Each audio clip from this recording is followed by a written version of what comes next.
Hello বন্ধুরা, আমি কি করে নিরামিষ চাউমিন বানিয়ে খেলাম সেটাই তোমাদের সাথে আজ শেয়ার করবো। আজ যেহেতু বৃহস্পতিবার, তো আমাদের বৃহস্পতিবার প্রায় নিরামিষ চাউমিন বানিয়ে খাওয়া হয়, সেটাই তোমাদেরকে সাথে শেয়ার করব।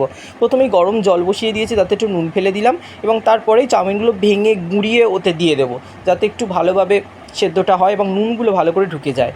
তো দেখো আস্তে আস্তে দিয়ে দিচ্ছি এবং মোটামুটি হয়েও এসছে। এবার এটাকে জল ঝরাতে দেবো বেসিনে।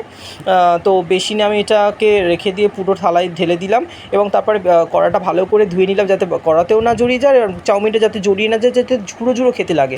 সেই জন্য একটু ঠান্ডা জল বেশ করে ঢেলে দিলাম। তারপরে আবারও কড়াটা বসিয়ে তাতে তেলে গরম করতে বসালাম এবং নুন দিয়ে দিলাম। সবজিগুলো যেহেতু ভাজবো, পুরোটাই ভেজ ওপরে হবে। প্রথমেই দিয়ে দিলাম কাঁচা লঙ্কার বিম, ওটাকে একটু ভাজতে দিলাম আর কি। তারপর মোটামুটি ভাজা হয়েছে দেখে তারপরে দিলাম গাজর আর ক্যাপসিকাম, ওটাও একটু ভাজতে দিলাম আর কি। তারপরে তো আবারও চাপাটা খুলে একটু নেড়ে চেড়ে এদিক ওদিক সেদিক করে তারপরে আমি ঢেলে দেবো টমেটো। তো টমেটোটা এবার ঢেলে দিলাম, সেটা টমেটো দিয়েও আবার একটুখানি কষবো। তারপরে ওটাকে তার উপরে দিয়ে দিলাম একটু সয়া সস, একটু চিলি সস আর একটু টমেটো সস। আমি না একটু আগেই দিই, যাতে একটু মানে এরকম করে করে খেয়ে দেখবে যে প্রচণ্ড একটু ভালো ফ্লেভার আর স্বাদটা দারুণ আসে।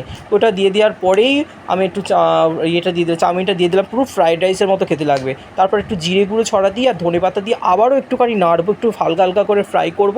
তো দেখো নাড়া মোটামুটি কমপ্লিট। তারপর একটু গোলমরিচ একটু দিয়ে নিয়ে আবারও একটু নাড়বো। মোটামুটি আমার চাউমিন কমপ্লিট।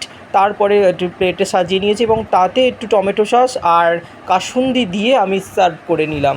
আমি দেখো কেমন করে খাচ্ছি, আমার প্রচণ্ড ভালো লাগে। আর যদি ভিডিওটা সামান্য ভালো লাগে, লাইক শেয়ার কমেন্ট করতে ভুলবে না। টাটা।